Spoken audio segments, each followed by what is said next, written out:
Appreciate that. Thank you. We're gonna call a little bit of an audible to respect Mr. Macdonald's travel schedule. So we'll bring up Anthony Macdonald, who is a standardbred horse racing trainer, driver, and owner. Mr. Macdonald.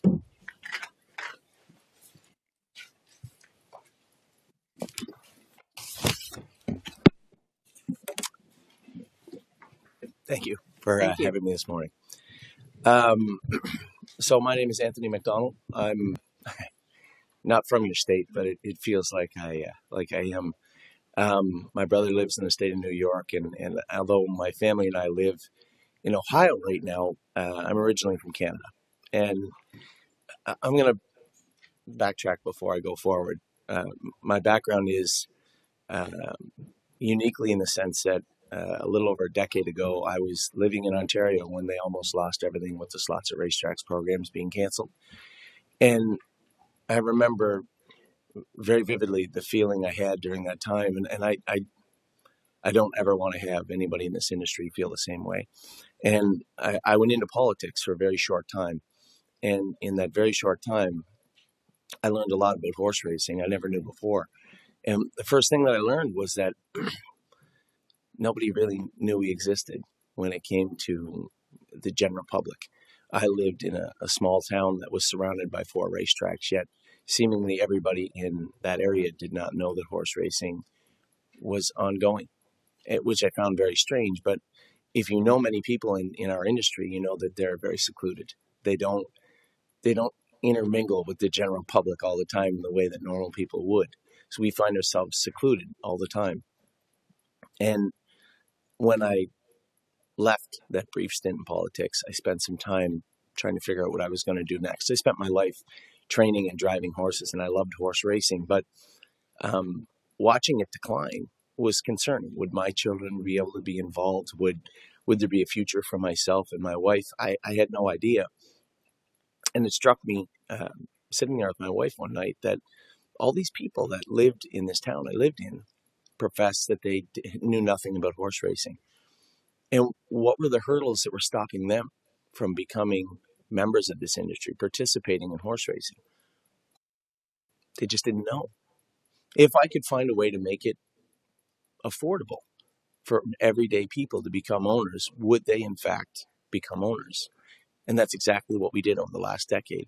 We brought a little over 900 people in 15 countries into horse racing that own horses with us right now. Now, this is a drop in the bucket when you look at how many people could be involved in horse racing, and when you look at the stables and their size. The gentlemen that were up here a minute ago, nobody talked about the stables themselves, that they are shrinking. Every single trainer that I know in standardbred racing and the ones I know in thoroughbred racing have less horses today than they did 5-10 years ago. And that's part of the problem. How do we combat that?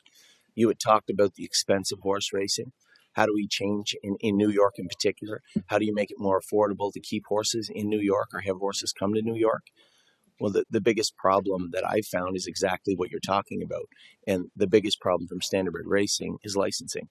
The licensing costs to become a member in New York, when you factor in the fingerprinting, mailing it in, getting it approved, and all the fees that come along with it, are upwards of $200.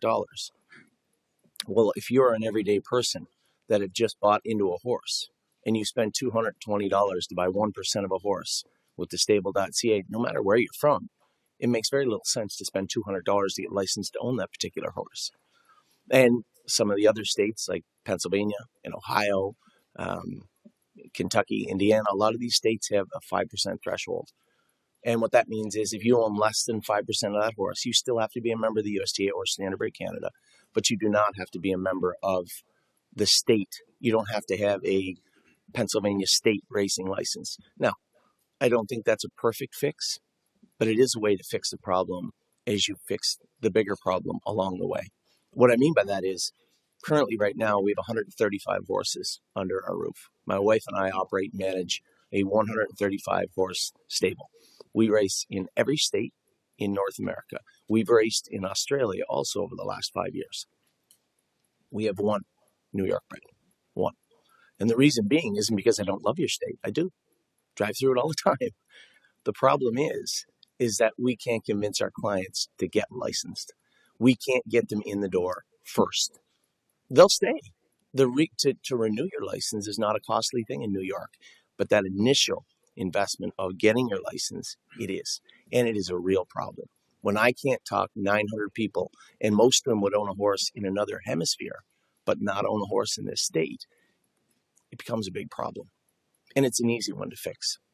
By raising that threshold right away, you open the door to stables like ours, and you open the door to stables like everybody else's.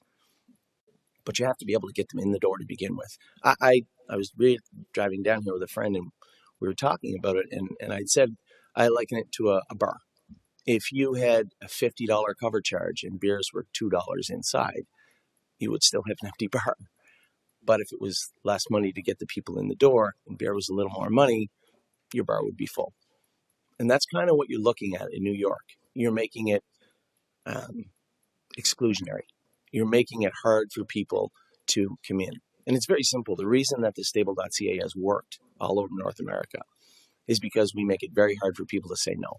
By the time you go on our website and look at our horses and hear me ramble on about a number of different things and get a chance to talk to me or any one of our trainers or clients, see the testimonials, how horse racing works, you're going to be a client. And that's the way horse racing should be. I come here today because I don't feel that horse racing is in New York or Ohio or Pennsylvania. It's horse racing across the board. And we all, as the gentleman here said, what else do you do to bring people into your racetrack? How many people are there every day? You know the answer to this if you've been to a racetrack. You know the occupancy. You know how many people are at these racetracks on any given day. You couldn't start a fight if you wanted to. But you can fix that. You can, because the one thing about fractional ownership, the way we do it, people become engaged. They want to come to the track. They want to pet their horse. They want to feed it carrots or apples. They want to be a part of horse racing. And we let them do that. I came here today, not just to give you a message that you already knew, but because, as you said, you were and are a national leader. Well, you have an opportunity here to be a world leader, because all the jurisdictions in North America, they're all trying to figure out a way to make it easier for people to become involved, but they don't really know how to do it. Licensing will help. Fractional ownership will finish the job. It will make sure that people come to every state and race horses. We currently race in every state in North America. And when we go to the track and we race our horses, our clients show up. Now that's one person with 900 clients. Imagine, just meet me in the middle. What if you had half your trainers with 100 clients instead of 3 or 5, which they generally have?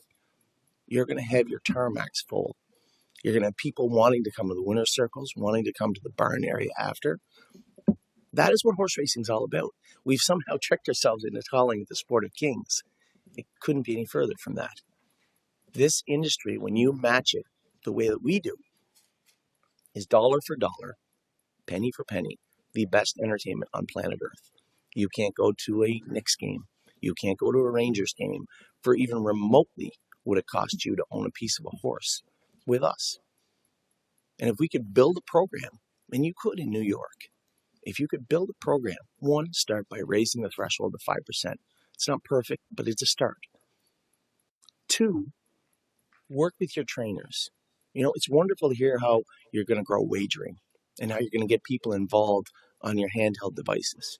But how are you getting them to track? How are you getting them to fall in love with the horses?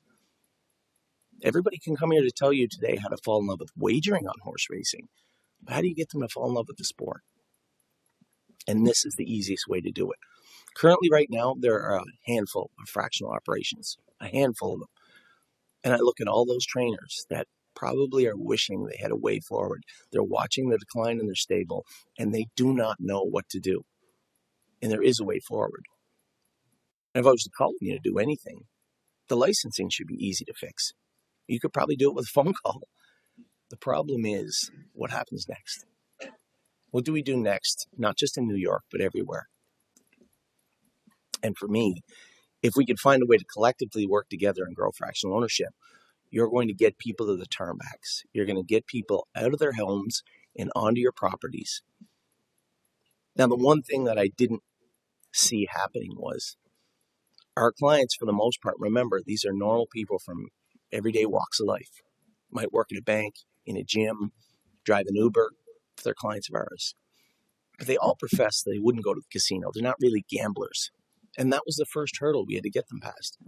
Horse racing isn't just about gambling. What happened next was very odd. It's very rare that our horses don't go on the track and they're grossly overbet. Somebody's wagering on them. And I think that's the next thing that we can do as an industry together. We expose them just to horses, but also to the rest of the industry. And when in Rome, do as the Romans do. You're going to go to a track, and I bet you're probably going to wager at some point. Now, maybe all those people won't come back and wager on somebody else's horse. I don't know. But if we work together as an industry, I can assure you, you can grow attendance, you can grow your wager, but it's going to take time. And that right there is the biggest hurdle of our industry, is that we want everything to happen today. We want a quick fix to get people to the track. We want a quick fix to get people to wager on horse racing.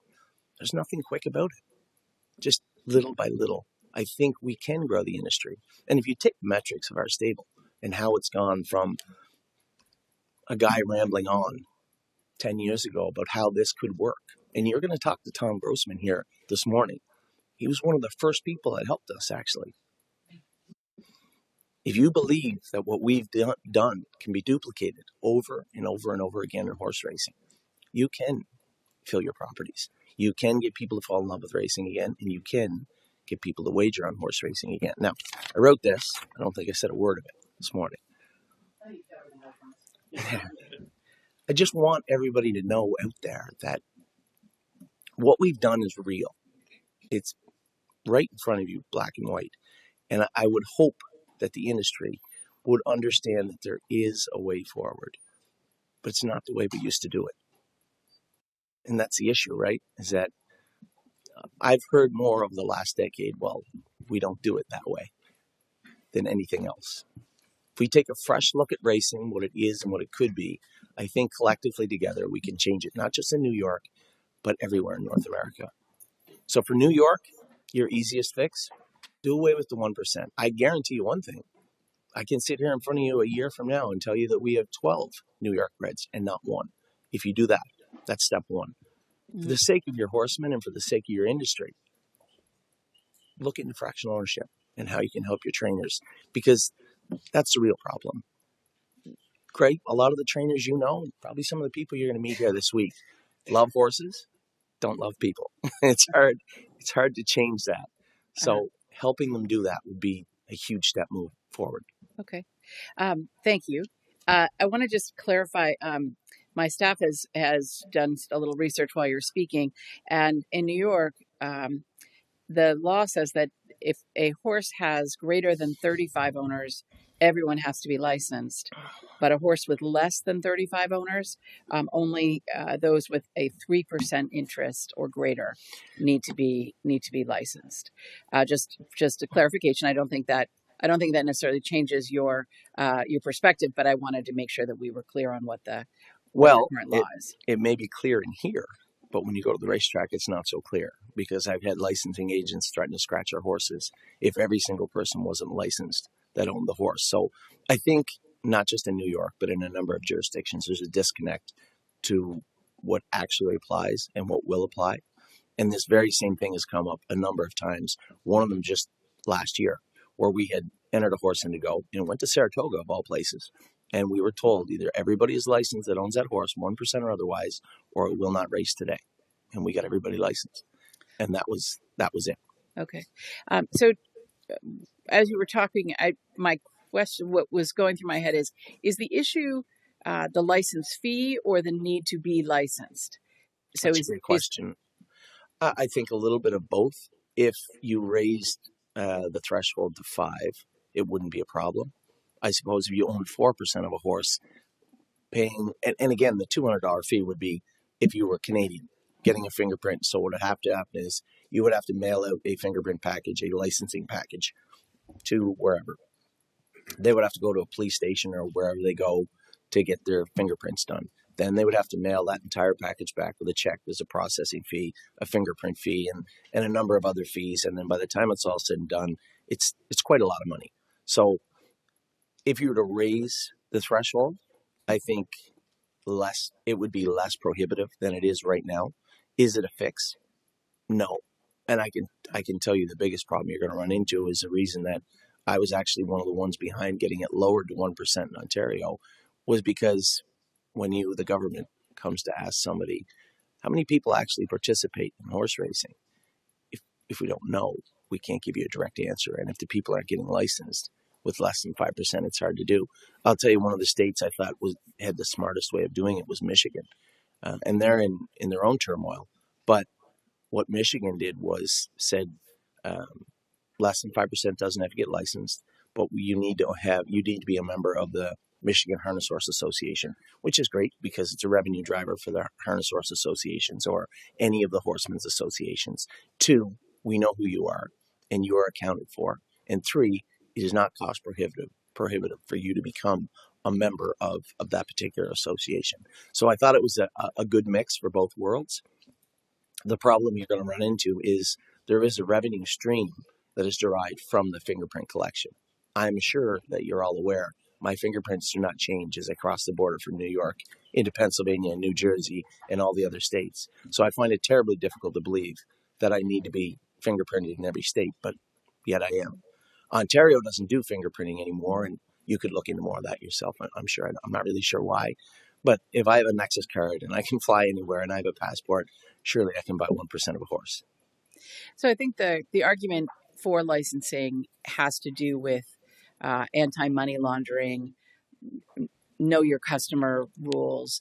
The integrity issues are what drive the licensing question. How would you address that if there is if we raise the threshold to 5% and said under 5% you don't have to be licensed, and we made sure that the track stewards all knew that, so there was no confusion. How do you address the integrity issues that are sort of embedded in the licensing requirement? Well, first and foremost, I would say that there's never been any major money laundering crimes foiled by fingerprints. I don't think you're talking about forensics and financial forensics. And when it comes to understanding, I think making people be a member of the New York Harness Horse Association would be a good start. You could look at that list and you could singularly say, we're going to investigate this person, or, in this day and age with social media, you can get a pretty good grip on who everybody is, where they've been and where they're going. And if anybody raises any red flags, it's much like the border, right? They don't check every car, but when they do, it better be clean. And that's the same when it comes to racing. This is the same in every state and everywhere in the world. But I will say this, when we owned horses in Australia, it doesn't cost $1 to be a licensed member. Not $1, and there's no fingerprints. It cost, and I was surprised. I'd asked my partner in Australia, where do I wire you the money for licensing? And he goes, well, you can just keep it in your account because there's no fees for licensing here. And I just think we need to get to a place where, as I said about our website, anytime we have somebody come on board that is not a horse racing member, somebody new to the industry, I always make sure that I call them and say, 1, how did you find us? 2, how did our website look? Because from a horse racing standpoint, I can see how it looks, but I don't look through the eyes of somebody that isn't in our industry. And I think that should be a good measuring stick for the outside world to our industry in itself. If you want to become a member, okay. If you declined membership, why was that? And I can tell you that every single time people say they don't want to be a part of owning a New York bred, every single time it's licensing. Every time. So so I'm going to go back. So you've identified that the license fee of $200, when you compare that to the average cost of a share of a horse being $2,200, that it seems out of whack. And that the process of getting fingerprinted, you have to go someplace, you have to pay for that as well, that too is problematic. So it isn't the need to be licensed, it's the cost and the process that are problematic. I believe you're right. Yes, ma'am. You're 100% correct. So I think the licensing process, it is complicated everywhere, as it should be, right? But it's not totally difficult. It is the cost effectiveness. You're 100% right of becoming a member in New York. It just from my standpoint, when you're looking at fractional ownership, a $200 charge is a $20,000 horse at 1%, right? And I think a lot of everyday people that might come in from the supermarket or the liquor store and may want to be a participant in horse racing look at it and say, well, that makes no sense. I just think there's a better way to go about it. There should be a way to backload the funding of, if in fact these funds are needed for licensing costs, there should be a way to backload that in our industry, not just New York. Great. Thank you very much. We've been joined by Assembly Member Santa Barbara. Thank you for joining us. Al, do you have any questions? No. No? Right. Very good. Thank you so much for coming all the way from Ohio to join us today. I appreciate your Thank testimony. you very much. Thank you.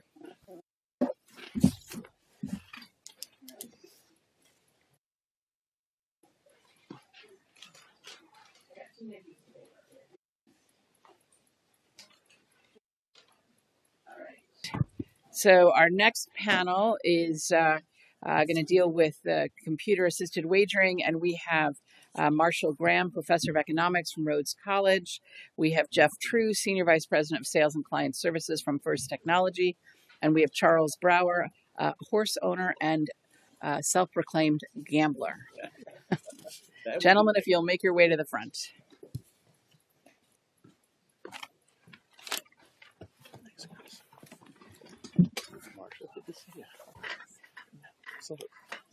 Hi, Jeff. Good to see you. Pleasure. All mine.